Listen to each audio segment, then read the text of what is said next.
normally, people throw at us what happened in Chile. Yes. And the army there kicks out the Yes. president. But I mean, our counter-example is Venezuela, where, as you say, it wasn't socialist, but it was a government with mass popular support. And what's his name? Allende in Chile didn't have the same degree of support, so he was in a weaker position. So I mean, I think we can use examples like that to show that it's not the case that the army would always be used as a force of oppression. Right, Danny.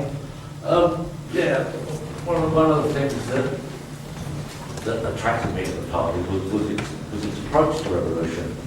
What was pointed out to me was that you have to get a handle on where the actual power in society lies. It obviously lies with the workers. The workers have all their power, but what they do is, the statement is they hand it over to support capitalist supporting politicians to exercise for them. Now, this is what's absolutely essential for capitalism to reproduce itself day to day.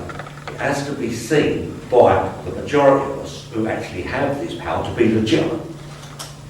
Now, our approach is democracy. Now, we have a totally open, as possible, democratic organisation.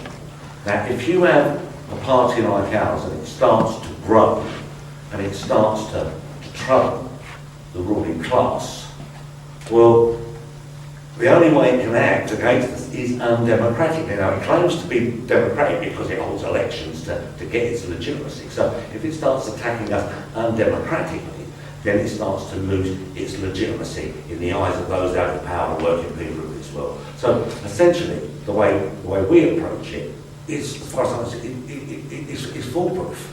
Because if they start screwing with us, they will lose that legitimacy in the eyes of working people and draw attention to us. And as I say, lose their own legitimacy. They're buggered if they do, buggered if they don't, really.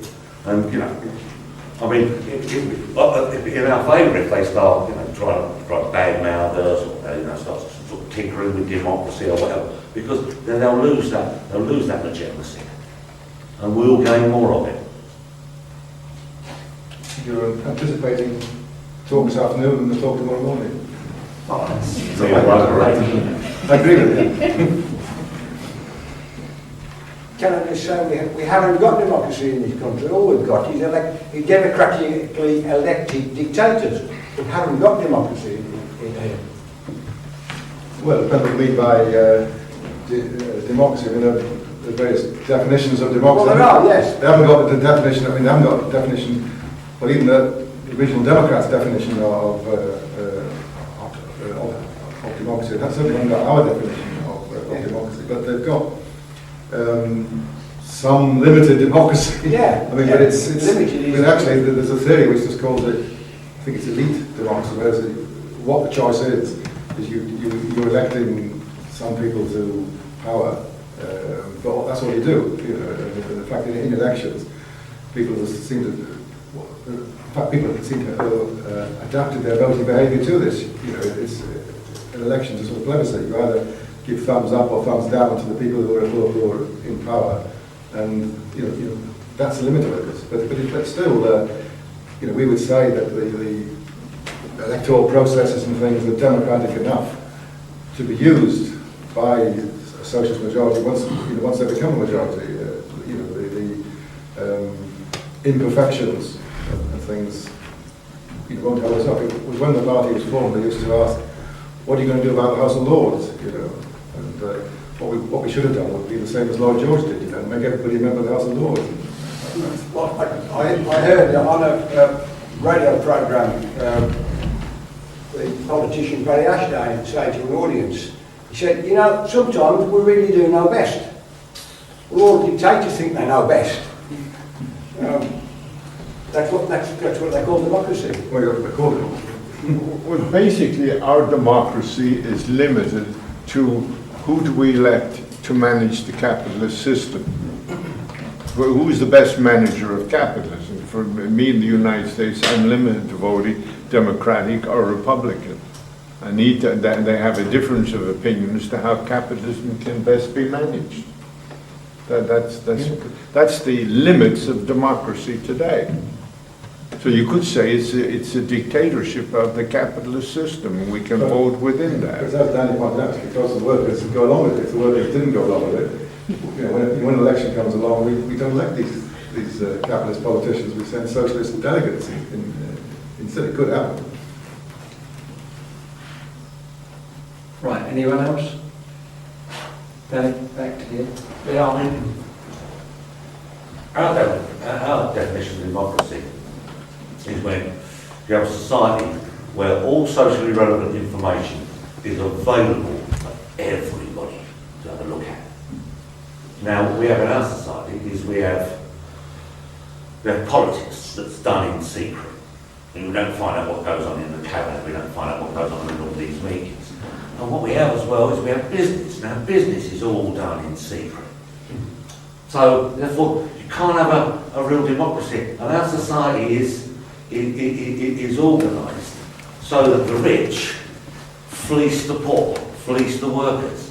So, what I think is what we have is a kleptocracy, rule of thieves, rather than democracy. What the hell is the word for theft? Kleptocracy.